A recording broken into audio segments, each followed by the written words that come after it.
What if I told you that the most valuable currency in the world isn't money, power, or status, but something so simple we give it away for free every day without a second thought? It's a controversial idea, I know. We're taught to chase success. But what if true success is found in the one thing we so often overlook? This is the story of how a poor cleaner inherits a mansion from her client, and believe me, the reason why left his entire greedy family completely and utterly shocked. It's a story that proves kindness isn't weakness, it's the ultimate superpower.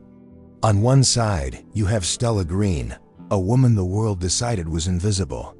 Working tirelessly, moving through life unnoticed, she's the definition of a poor cleaner, finding dignity in a world that rarely offered her any. On the other side, there's Bennett, a man who had everything money could buy, living in a vast, lonely mansion, yet was emotionally bankrupt, neglected by a family who only saw him as a living piggy bank. Two people from completely opposite worlds whose lives were about to collide in the most unexpected and heartaching way. This isn't just a story about an inheritance, it's about a secret friendship that blossomed behind closed doors. It's about the monumental power of a simple cup of tea, a shared story, a moment of genuine human connection. The reason Isaiah made his shocking decision is a plot twist that serves as the most powerful form of redemption and revenge you will ever see. It reveals a profound secret about what it truly means to be wealthy. Prepare yourself for an emotional story about overcoming humiliation, about how the purest love story can be found in the most unlikely of places, and how sometimes destiny delivers justice in the most surprising of ways. We want to feel connected to you as you watch, so before we dive in, please comment and tell us what beautiful city you're watching from right now, so we know how far our story has reached. And don't forget to like this video, subscribe to our channel, so you don't miss stories like this, and please, share this with someone who you think will be deeply touched by this message. Well, you see, destiny has a funny way of showing its hand, often in the quietest of rooms where the loudest hearts are about to be broken. Picture this: a mahogany-open old library, dust motes dancing in the slivers of afternoon light. The air is thick with anticipation and the scent of old money, a tense silence blanketing the Bennett family. They were perched on velvet chairs, a flock of vultures waiting for the feast. This wasn't just any will reading, it was the culmination of their life's ambition, the moment they'd finally inherit the grand mansion.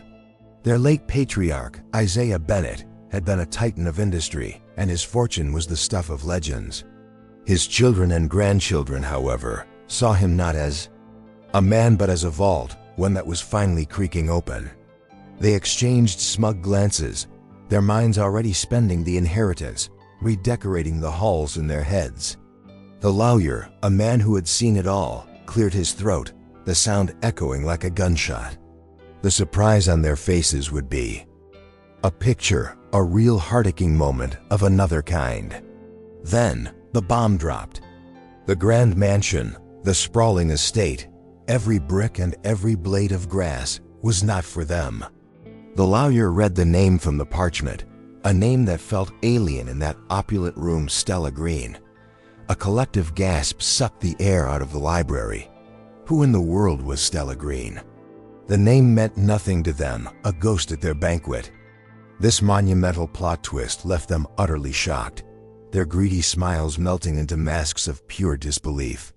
It was a decision so unexpected, it felt like a slap in the face from beyond the grave, a final, secret act of defiance from Isaiah. The reason, whispered the will, was not about money, but about a debt of kindness that could never be repaid. With coin, the family felt deeply humiliated, their legacy snatched away by a nobody, a poor cleaner whose existence they had barely acknowledged. This shocking turn of events was something straight out of a story, a tale of overcoming the odds. The initial shock quickly curdled into a furious, burning desire for revenge. How could this have happened? Stella Green, the cleaner. It had to be a mistake, a cruel joke, or worse, a masterful manipulation. They envisioned this woman, this nobody, and couldn't fathom the connection. Their minds raced, trying to understand the secret that had unfolded before them. The inheritance of the mansion was more than just a loss of wealth. It was a judgment on their character, and they had been found wanting. And so, the real story begins not with the end of a life, but with the explosive start of a new one. The Will left more than just a mansion, it left a burning question hanging in that stunned silence. What incredible, heart-aching story unfolded within those lonely walls? What kind of bond could a frail old man and a poor cleaner have possibly shared that would rewrite destiny itself? This was no simple inheritance, this was a tale of love, a secret waiting to be unveiled. Now let's talk about Stella Green. She wasn't a ghost or a phantom, but a woman of flesh and blood, with tired hands and a spirit that refused to break. To the world, she was just a poor cleaner, another face in the crowd, easily dismissed. She moved through life with a quiet efficiency, her presence marked only by the gleaming surfaces and fresh scent she left behind. Every single day was a battle for survival, a constant exercise in overcoming the odds that were stacked against her. Her life was a simple, unadorned narrative of hard work. She found a strange sort of peace in her labor, a quiet dignity that the world couldn't touch. While others chased titles and accolades, Stella found her purpose in the humble act of setting things right, of bringing order to chaos. Her work wasn't glamorous, and it certainly didn't promise a glittering destiny, but it was honest. It was real. And in a world full of pretension, Stella's authenticity was a rare, unseen treasure. Her kindness was not a performance, it was simply the way her soul was stitched together. You see, people often looked right through her, their eyes gliding over her uniform as if it rendered her invisible. They saw the job, not the person. They couldn't see the fierce intelligence in her eyes or the deep well of empathy in her heart.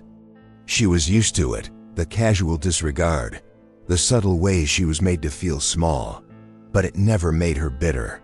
Instead, it fueled a resilience within her, a silent strength that was far more profound than the loudest displays of power.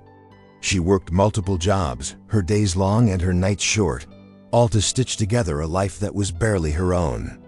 There was no grand plan for redemption, no secret hope for a dramatic plot twist. Her dreams were modest: a paid bill, a hot meal, a moment of peace. Stella Green wasn't waiting for a hero or a miracle. She was her own hero every single day, in the most unassuming and heart-aching ways imaginable, never knowing a surprise awaited her. She was simply a good person in a world that often rewards the opposite. Her kindness was her default setting, offered freely to strangers, to animals, to the very spaces she was paid to clean. It was an unconscious habit, like breathing. She believed, in her own quiet way, that a little bit of care could change a room. And maybe, just maybe, it could change a life.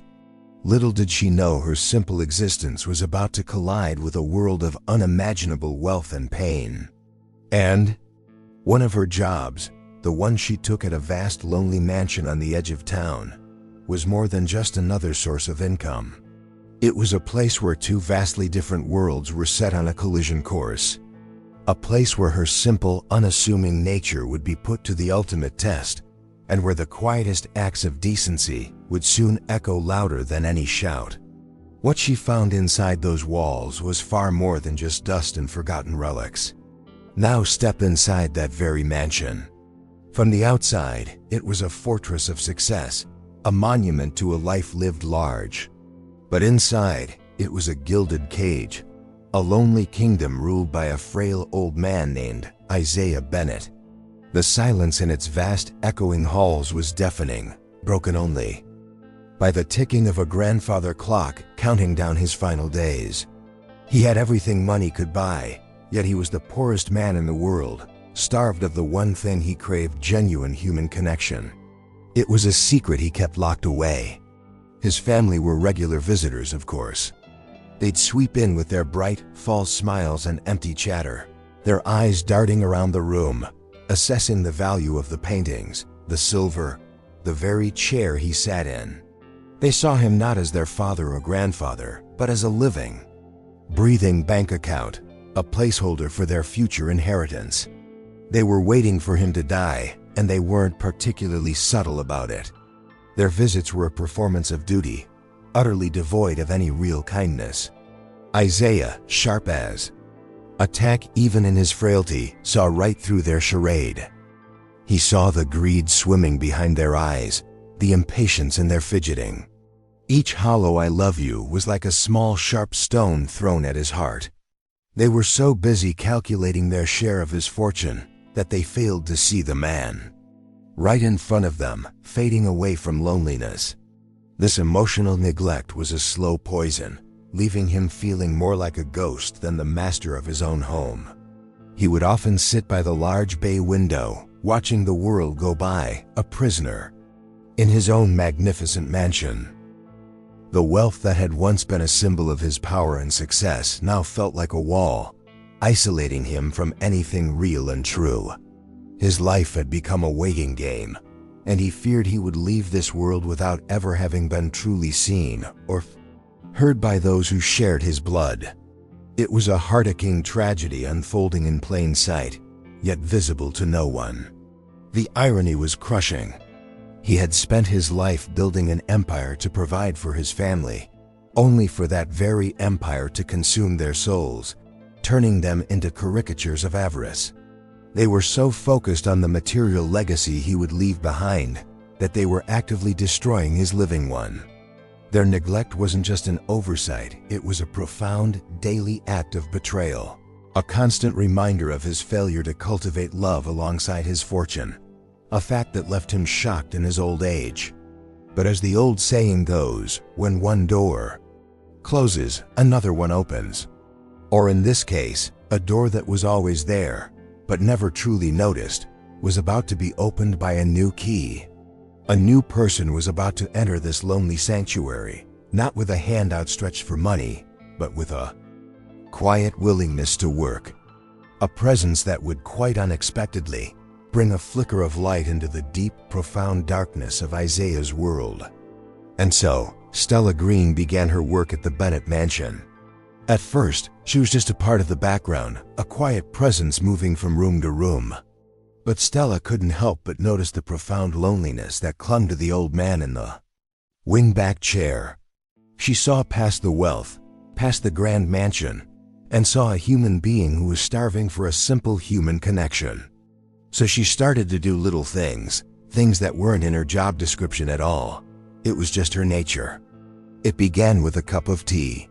She noticed Isaiah struggled with the heavy kettle, so one afternoon, she quietly brewed his favorite Earl Grey, just the way he liked it, and placed it beside him without a word. The look of surprise and gratitude in his eyes was all the thanks she needed. Soon, this small act of kindness became a daily ritual, a silent conversation between two lonely souls. It was a simple gesture, yet in the context of his life, it was a monumental event. Then came the books. She saw them piled up beside his chair, his eyesight too poor to read the small print for long. One day, after finishing her duties, she simply asked, "Would you like me to read a chapter for you, Mr. Bennett?" He was shocked at first, then nodded slowly. Stella's clear, steady voice filled the silence of the room, bringing old stories to life. She wasn't just reading words, she was offering him companionship, a brief escape from his gilded prison. These weren't calculated moves, they were instinctive acts of compassion. For Stella, it was nothing. For Isaiah, it was everything. Her presence became the one thing he looked forward to each day. She was a predictable tide of warmth in his cold, empty world. This poor cleaner, without even trying, was succeeding where his entire family had failed. She was making him feel seen, making him feel human again. This was the start of their unconventional and deeply heart-aching love story. He started talking to her, asking about her day, her life, her dreams. He found himself telling her things he hadn't spoken of in years, small memories and old jokes. She listened, really listened, with an empathy that was both healing and profound. In a house full of people who only wanted to talk about his money, Stella was the only one interested in his heart. It was a secret friendship, blossoming in the most unlikely of circumstances. Slowly but surely, the vast, lonely mansion began to feel a little more like a home. Stella's simple, unassuming kindness was a powerful force, chipping away at the walls Isaiah had built around himself. She never asked for anything in return. Her reward was the gentle smile that would appear on his face. But in a house built on secrets and greed, could such a pure connection possibly go unnoticed by the circling vultures? Of course, it couldn't. Isaiah's family, with their finely tuned sensors for anything that might threaten their inheritance, soon began to notice the shift in the old man's demeanor. They didn't see it as a positive change, however. They saw it as a threat. And the source of this threat, in their eyes, was the one person they had always considered less than nothing: the poor cleaner. Their casual disdain for Stella soon began to curdle into open contempt and mockery. They would walk past her as if she were a piece of furniture, making loud, cutting remarks they fully intended for her to hear. "I can't believe he lets her make his tea," his daughter would sneer to her brother, just out of Isaiah's earshot, or so she thought. "You'd think she'd try to poison him for a shortcut to the money." They humiliated her at every turn, their words designed to remind her of her place, to make her feel small and insignificant. They belittled her for her profession, using the term cleaner like an insult. They'd accidentally spill something just after she'd finished a room and watch with smug satisfaction as she quietly cleaned it up again. To them, she was invisible, a nonentity whose feelings were not a consideration. Her very presence was an affront to them, a reminder that their father was finding comfort in a stranger rather than in his own blood. Their cruelty was a casual sort of evil born from arrogance and greed. But here is the plot twist they never saw coming. Isaiah was watching. From the quiet corner of his room, he saw it all. He was frail, yes, but he wasn't deaf or blind. He saw the contemptuous glances, he heard the whispered insults, and he felt the sting of every single barb they threw at his only friend. He saw how Stella absorbed their cruelty with a quiet dignity that only made their own behavior seem more grotesque. The family, in their arrogance, was completely unaware. Each act of mockery served only to solidify Isaiah's growing conviction. He saw his family for what they truly were: hollow, grasping, and cruel. And he saw Stella for what she was: a beacon of kindness in a dark world. They thought they were putting her in her place, but in reality, they were sealing their own destiny. Their attempts to isolate Stella from him were, ironically, bringing them closer together in a secret alliance against their toxicity.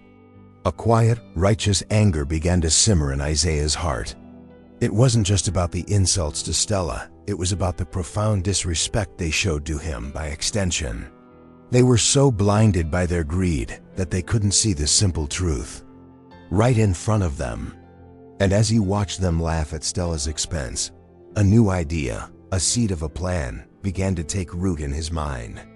A plan for a surprise that would be his ultimate and final say in the matter. The family's cruelty had an unintended effect. Instead of driving a wedge between Isaiah and Stella, it did the opposite. It pulled them into a shared, private world, a sanctuary from the vipers snapping at their heels. Isaiah began to actively seek out conversation with her, hungry for the genuine connection he couldn't find anywhere else.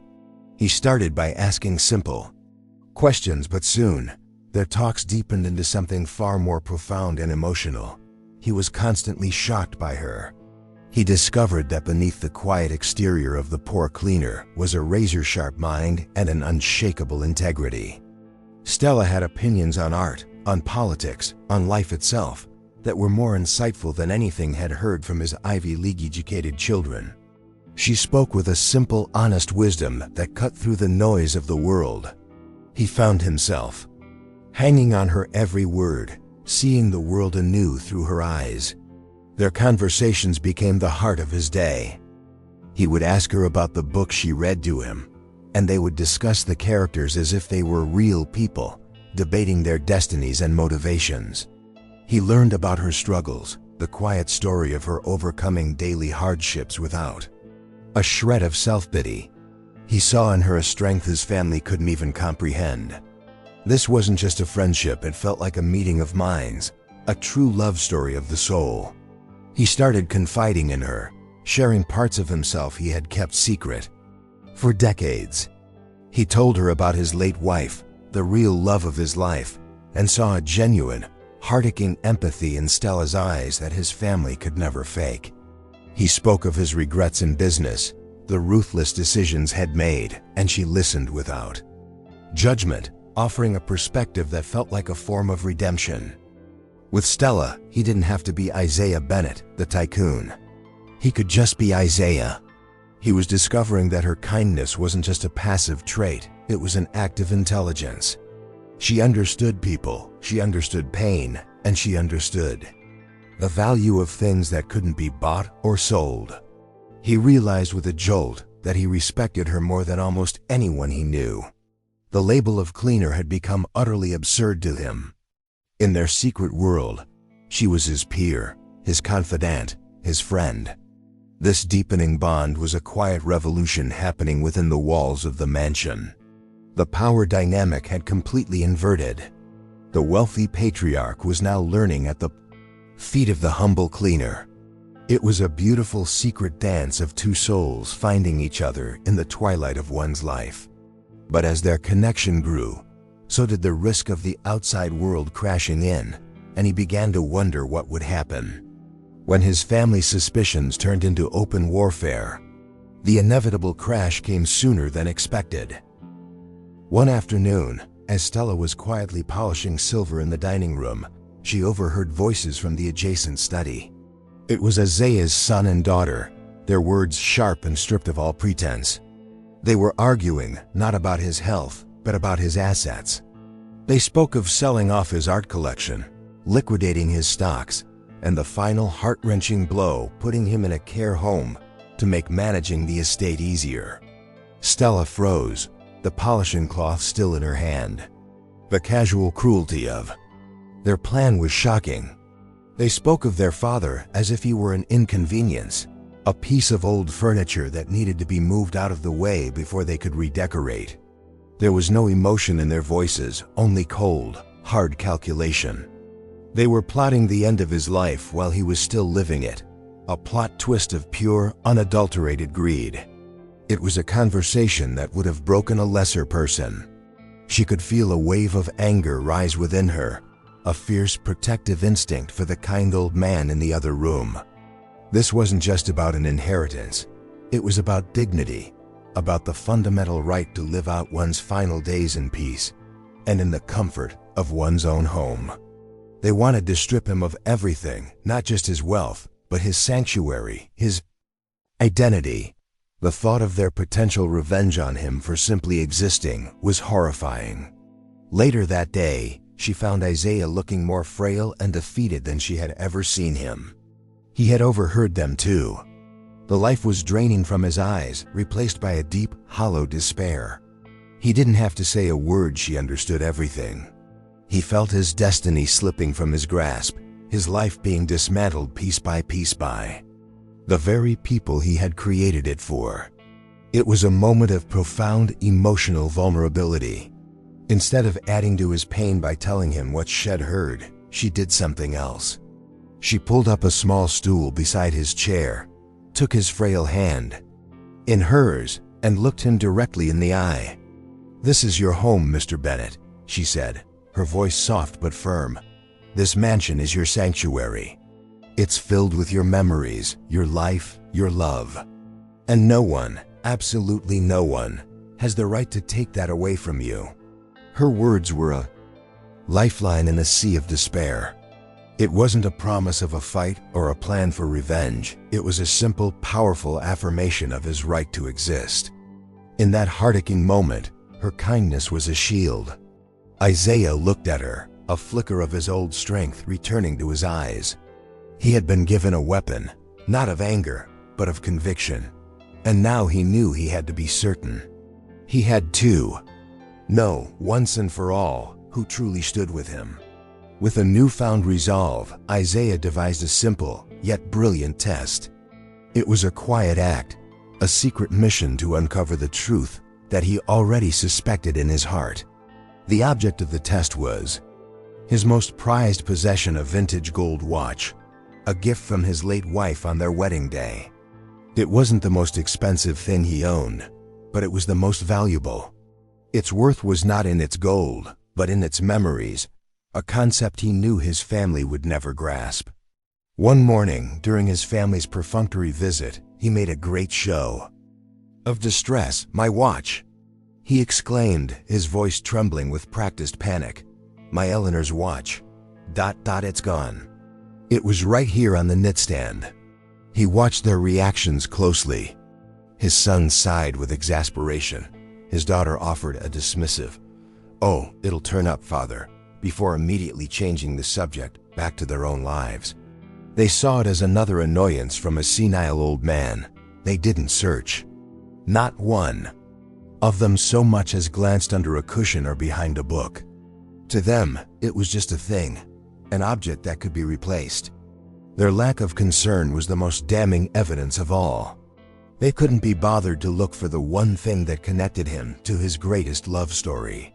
They were too busy planning the future of the mansion to care about the relics of its past. The entire emotional display was lost on them. Later that day, Stella arrived for her shift. She found Isaiah looking crestfallen and explained that his precious watch was missing. Without a moment's hesitation, Stella's entire demeanor changed. She saw the genuine pain in his eyes and understood this wasn't just about a lost item. "Don't you worry, Mr. Bennett," she said with a gentle determination. "We will find it. I will look everywhere." Her kindness was immediate and unconditional. And she did. For over an hour, after her paid duties were already done, Stella patiently, methodically searched. She looked under furniture. She checked his coat pockets. She carefully went through the laundry hamper. She treated the search with the gravity it deserved, not because of its monetary value, but because she knew it was valuable to him.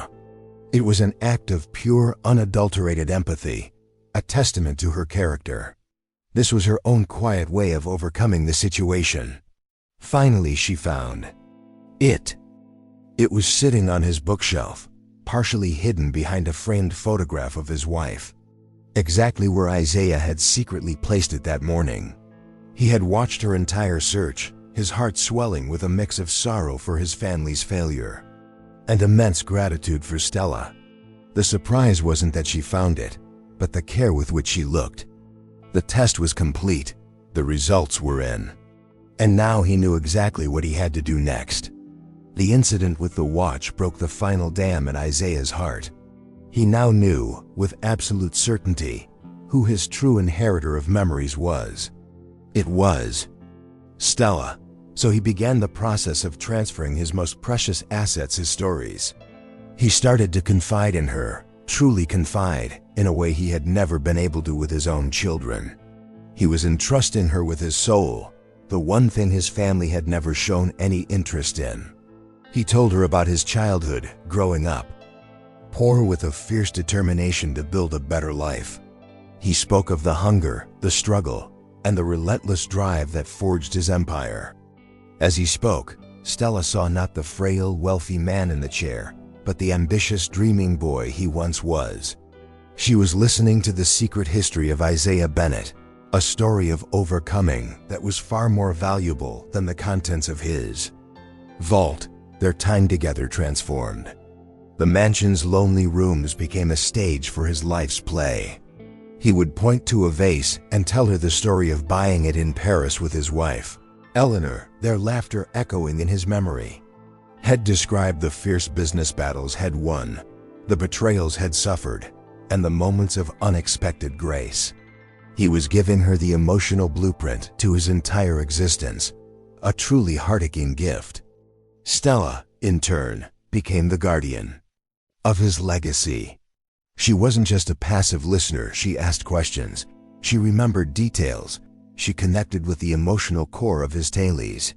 She understood that these stories were his real fortune.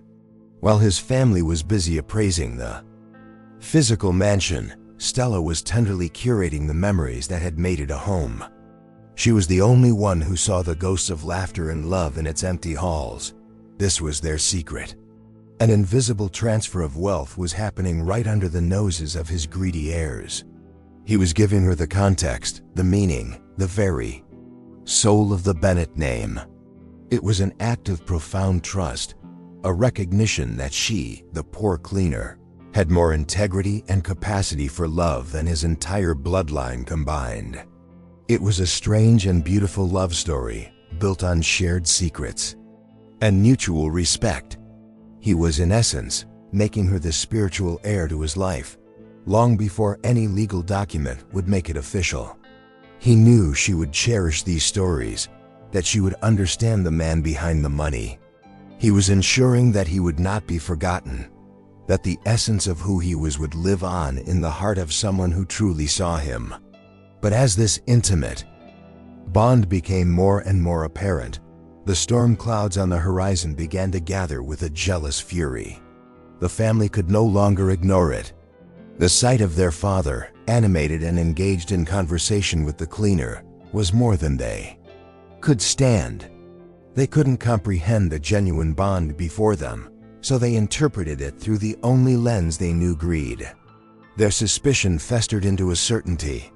This poor cleaner, this nobody, was obviously a master manipulator, a predator sinking her claws into their senile father for his money.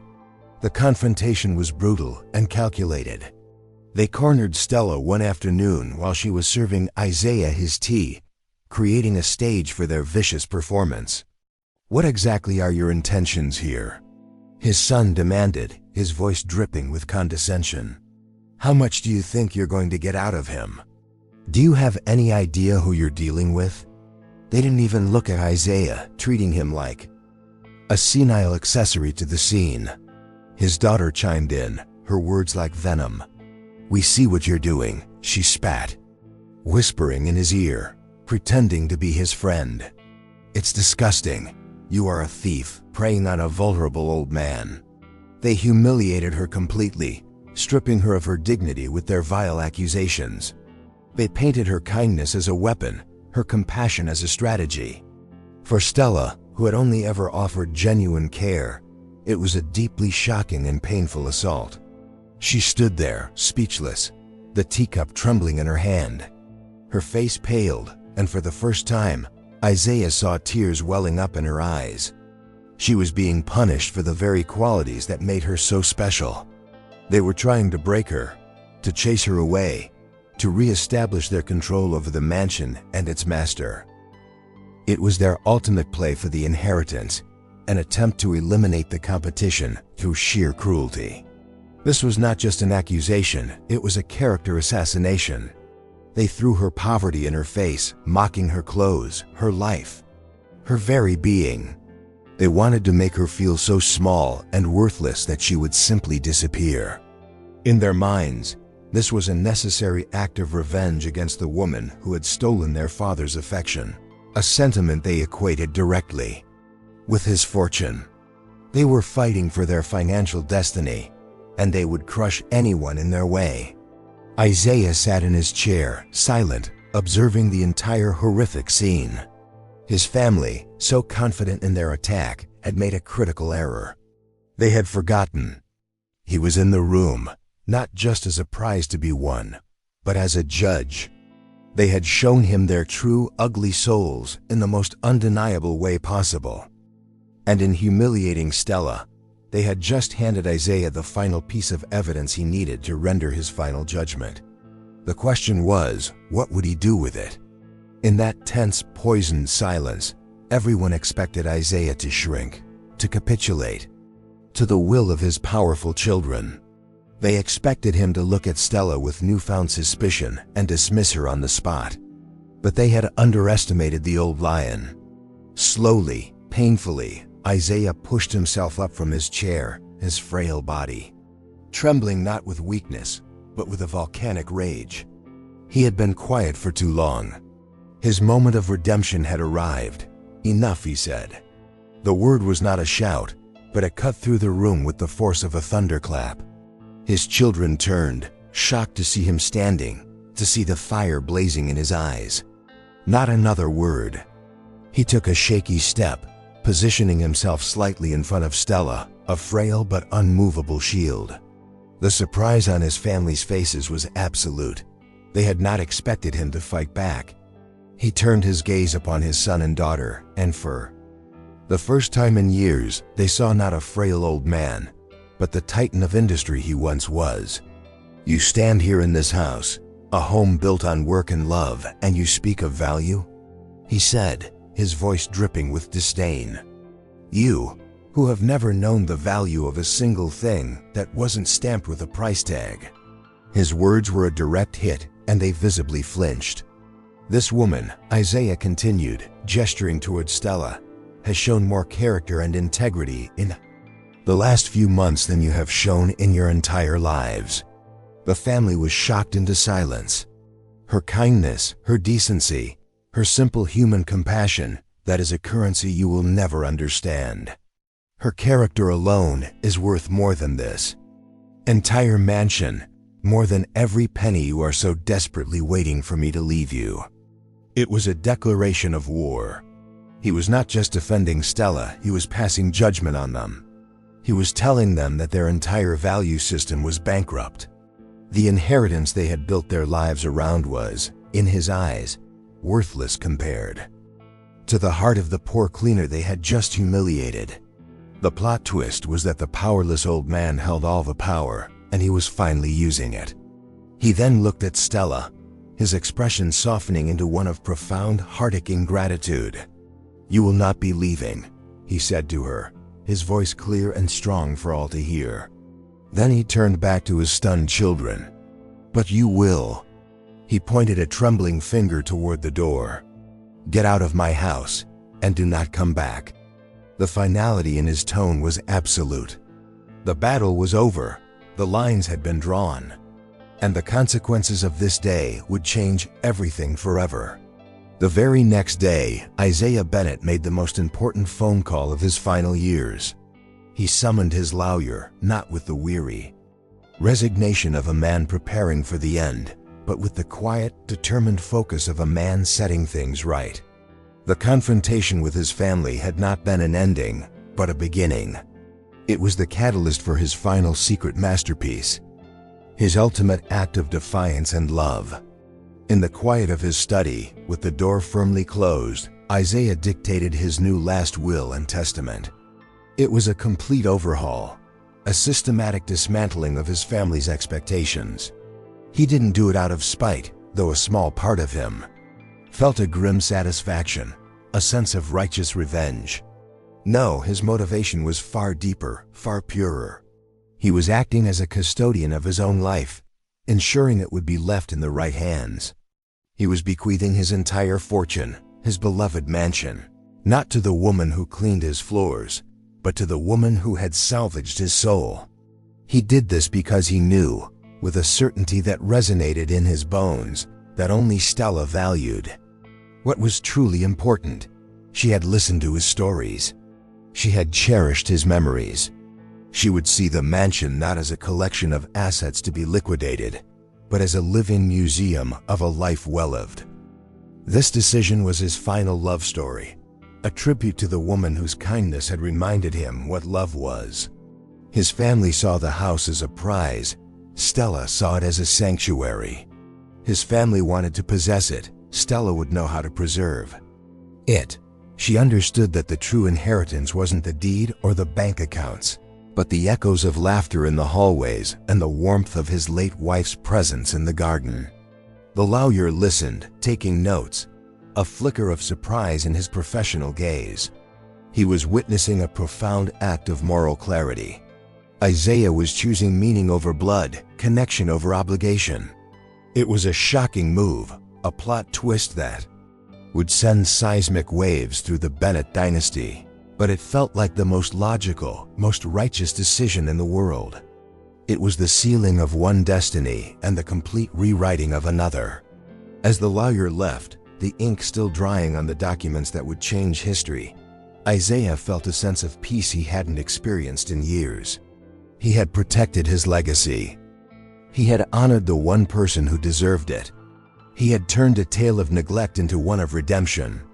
And Stella Green, the quiet, unassuming cleaner, had no idea that she was now in secret one of the wealthiest women in the country.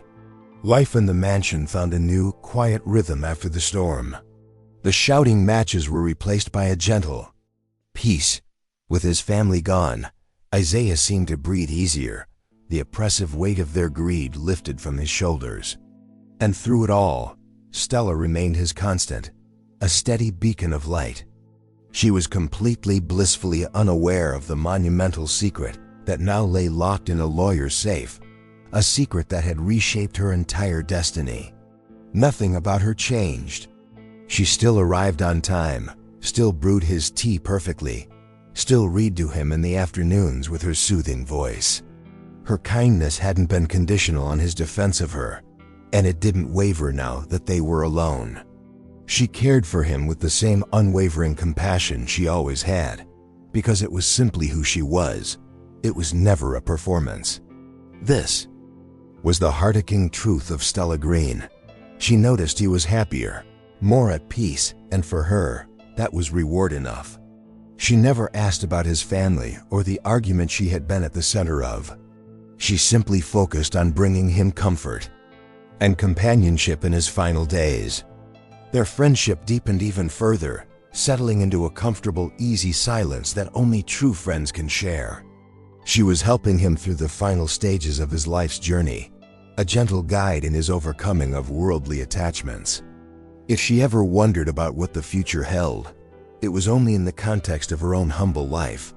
She probably worried about finding a new client when Isaiah was gone, how she would make up the lost income. The idea that she would inherit the very mansion she was cleaning was as far-fetched as flying to the moon. Her world was one of rent payments and grocery bills, not of sprawling estates and vast fortunes. And this, you see, is the beautiful, poignant irony of the whole story. The monumental decision Isaiah had made was protected by her own humility. Her lack of expectation, her pureness of motive, was the very thing that made her so deserving of the surprise that was to come. She wasn't playing a game, she was just living her life with grace and integrity, unknowingly walking toward a plot twist of epic proportions. Isaiah would watch her sometimes as she dusted a photograph of his wife, her touch gentle and respectful. He would smile to himself, secure in his secret knowledge. He had made the right choice. He had found the one person in the world who deserved his kingdom. And he would take that peaceful, satisfying knowledge with him to his grave, leaving the world to deal with the shocking, emotional fallout of his final act. The day eventually came, as it must for all. Isaiah Bennett passed away peacefully in his sleep, a gentle smile on his face, a man at peace with his choices. The news of his death reached his estranged family not as a wave of grief, but as a starting pistol. The waiting was finally over. The race for the inheritance could officially begin. They shed their crocodile tears, put on their somber black clothes, and prepared to claim their prize. They gathered once more in the mahogany-paneled library, the same room where so many battles, both silent and loud, had been waged. But this time, the atmosphere was different. The tension was gone, replaced by a smug, confident expectation. They believed the old man's final act of defiance checking them out was just a senile tantrum. They were his blood, his family. In the end, they were certain the law and tradition would be on their side. Stella was gone, they assumed. Fired and forgotten. In their minds, she was a brief, unpleasant chapter that was now firmly closed. They talked amongst themselves in hushed, excited tones, planning the sale of the mansion, dividing up the assets before the will had even been opened. Their grief was a thin, transparent veneer over a pulsating core of greed. They felt a sense of victory, of destiny finally being fulfilled. They saw the lawyer arrive, the same man who had witnessed Isaiah's rage. They exchanged condescending looks, believing the lawyer was now bound to serve their interests. They felt powerful, in control. The humiliation they had felt when Isaiah stood up to them was a distant memory, soon to be erased by the sheer volume of their inheritance. They were on the cusp of the ultimate redemption for what they saw as their patient suffering. The lawyer sat down, his face an unreadable mask of professionalism. He placed a thick envelope on the polished table. The family leaned forward, a collective intake of breath. This was it, the moment of triumph. The final validation that, despite everything, they had won. They were about to become unimaginably wealthy, their future secured, their status elevated. They were completely unprepared for the emotional shockwave that was about to hit them. There was no sadness in that room, no real memory of the man who had given them everything. There was only avarice, pure and simple. They were like vultures, who had patiently waited for the lion to fall, and now they were ready to feast. They had no idea that the old lion had laid a trap, a final, brilliant plot twist from beyond the grave that would not only deny them the feast, but also expose them for the scavengers they truly were. The lawyer cleared his throat, the sound slicing through the smug silence. He opened the envelope and began to read in a dry, monotonous voice that gave no hint of the bombshell he was about to deliver. He went through the usual legal preamble, his words drawing out the family's anticipation to a fever pitch. They fidgeted, their greedy smiles twitching at the corners of their mouths, ready for the good news. They were about to get a surprise, but not the one they expected.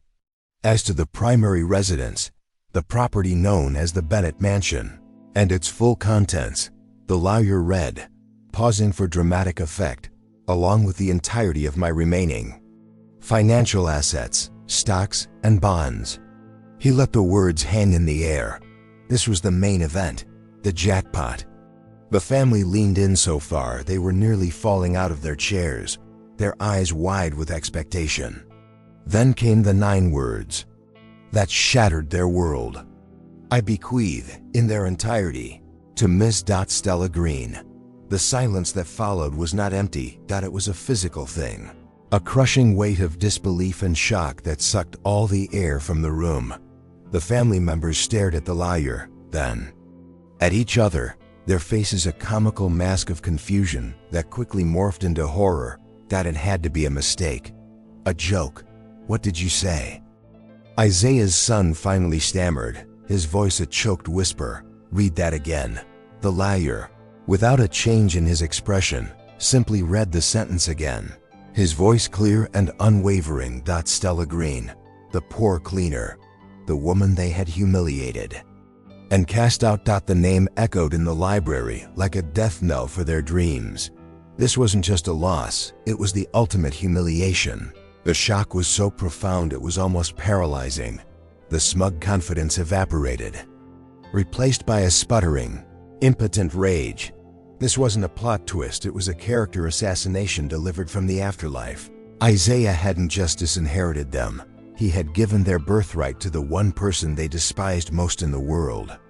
The woman they considered to be nothing, a ghost, had just inherited everything.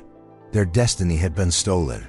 This was Isaiah's final revenge, and it was more brutal and effective than any angry shouting match could have ever been.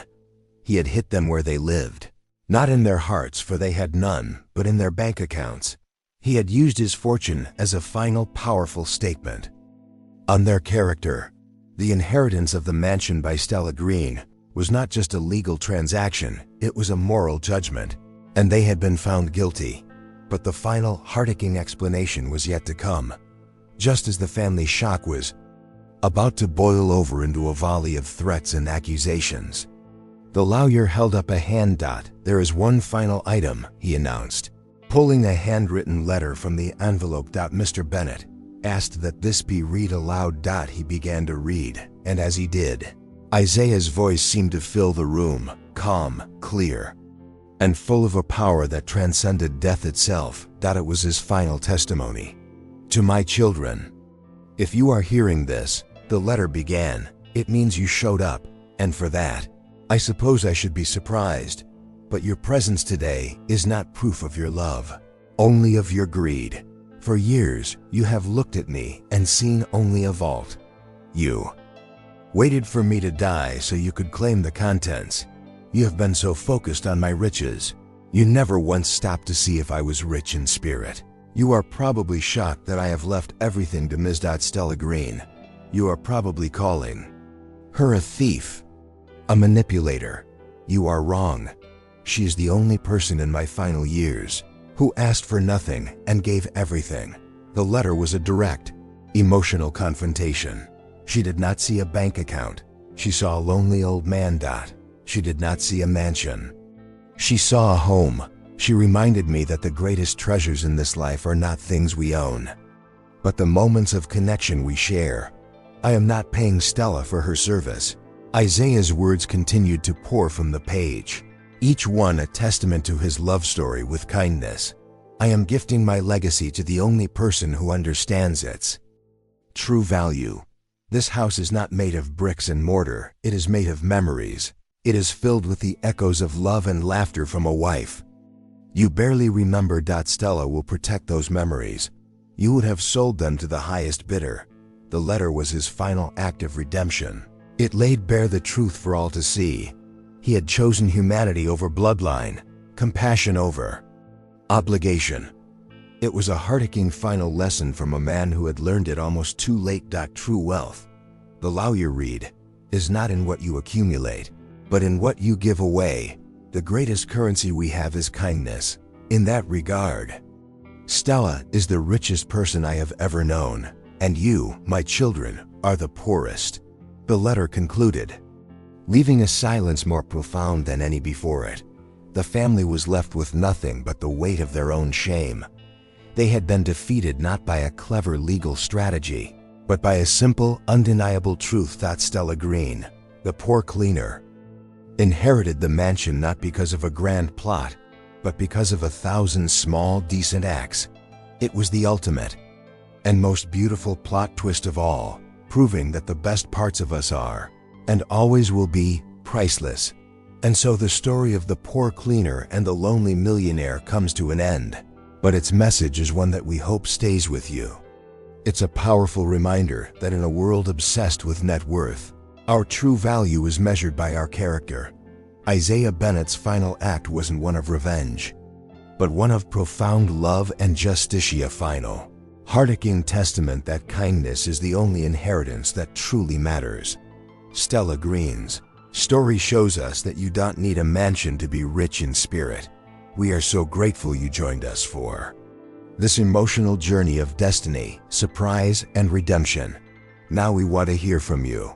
Please, take a moment to like this video if this story touched your heart.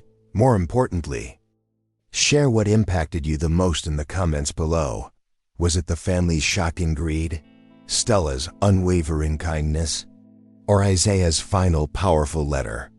We're curious, did you expect a different ending, or did you love the plot twist and the desfecho presented?